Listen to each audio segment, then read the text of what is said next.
There is a new idea and decoration along the separating wall. Mr. Morris might have made something out of it for a deodo. It is composed of an arrangement in line of stretched out singlets. Vaseline the revolver. Wish those men would leave off chattering. Kefla seems to know the worst about most of the people, black and white, down in Ambas Bay. But I do not believe those last two stories.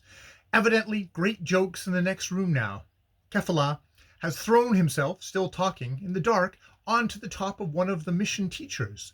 The women of the village outsides have been keeping up this hour and more, a most melancholy cooing. Those foolish creatures are evidently worried about their husbands who have gone down to market in Ambas Bay, and who, they think, are lost in the bush.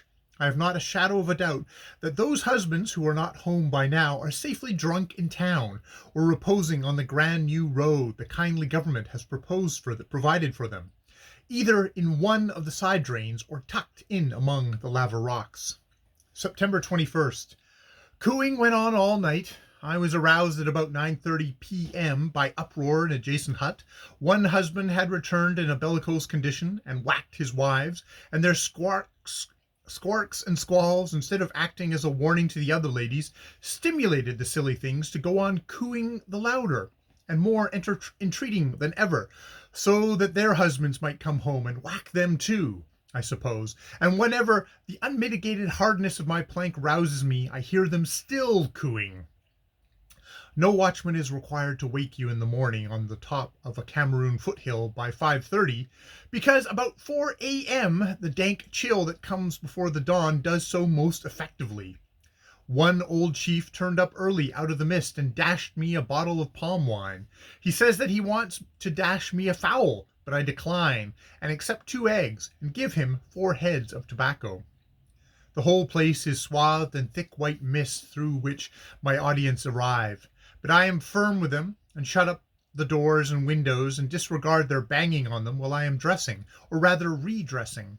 The mission teachers get in with my tea, and sit and smoke and spit, while I have my breakfast. Give me cannabis! Give me cannibal fans! It is pouring with rain again now, and we go down the steep hillock to the path we came along yesterday. Keep it until we come to where the old path cuts it, and then turn up to the right following the old path's course, and leave Buana without a pang of regret. Our road goes northeast. Oh, the mud of it! Not the clearest cascades of yesterday, but sticky, slippery mud, intensely sticky and intensely slippery. The narrow path which is filled by this is V-shaped underneath from where, and I soon find the safest way is right through the deepest mud in the middle. The white mist shuts off all details beyond 10 yards in any direction. All we can see as we first turn up the path is a patch of cocos of some tremendous size on our right. After this comes weedy plantation and stretches of swordgrass hanging across the road.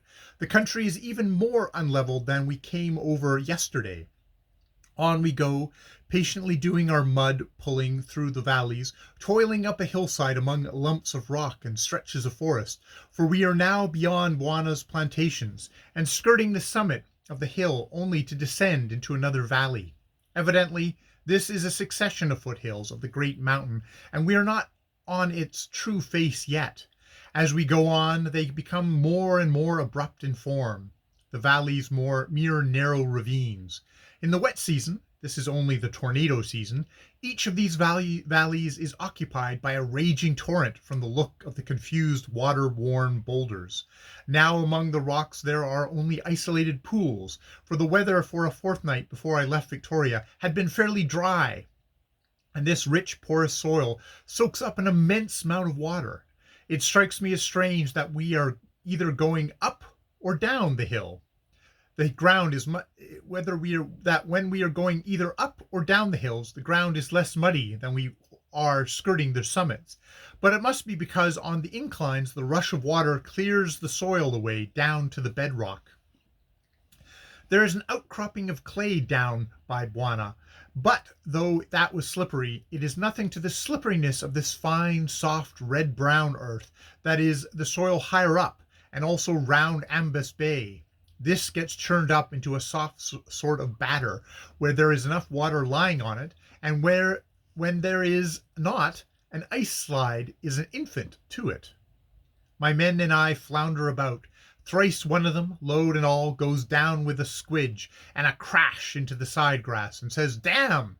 with quite the European accent. As a rule, however, we go on in single file, my shoes giving out a mellifluous squidge, and their naked feet a squish squash. The men take it very good temperedly, and sing in between accidents. I do not feel much like singing myself, particularly at one awful spot, which was the exception to the rule that ground at acute angles forms the best going. This exception was a long slippery slide down into a ravine with a long, perfectly glass slope up out of it. After this we have a stretch of rocky forest and a pass by a widening in the path, which I am told is a place where men blow, i.e. rest, and then pass through another little further on, which is Buena's bush market, though then through an opening in the great war hedge of Buena, a growing stockade some 15 feet high, the lower part of it wattled. At the sides of the path here grow banks of bergamot and balsam, returning good for evil and smiling sweetly as we crush them. Thank goodness we are in forest now, and we seem to have done with the sword grass. The rocks are covered with moss and ferns, and the mist curling and wandering about among the stems is very lovely. In our next ravine there is a succession of pools, part of a mountain torrent of greater magnitude evident than those we have passed, and in those pools there are things swimming. Spend more time catching them with the assistance of Bum. I do not value Kefala's advice, ample though it is, as being any real value in the affair. Bag some water spiders and 2 small fish. The heat is less oppressive than yesterday. All yesterday one was being alternatively smothered in the valley and chilled on the hilltops. Today it is more level temperature, about 70 degrees, I fancy. The soil up here, about 2,000 feet above sea level, though rock-laden, is exceedingly rich, and the higher we go there is more bergamot, native indigo, with its underleaf dark blue, and lovely coluses, with red markings on their upper leaves and crimson linings. I, as an ichthyologist, am in the wrong paradise. What a region this would be for a botanist!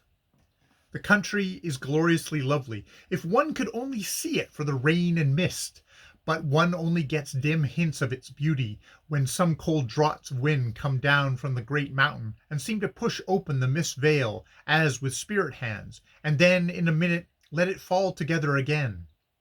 I do not expect to reach Buena within regulation time, but at 11:30 my men says, "We close in," and then coming along a forested hill and down a ravine, we find ourselves facing a rushing river, wherein a squall of black soldiers are washing clothes, with the assistance of a squad of black ladies, with much uproar and skylarking.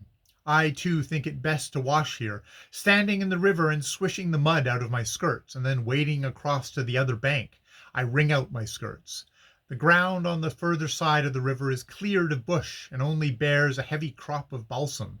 A few steps onward bring me in view of a corrugated, iron-roofed, plank-sided house, in front of which, towards the great mountain which now towers up into the mist, is a low clearing, with a quadrangle of native huts, the barracks.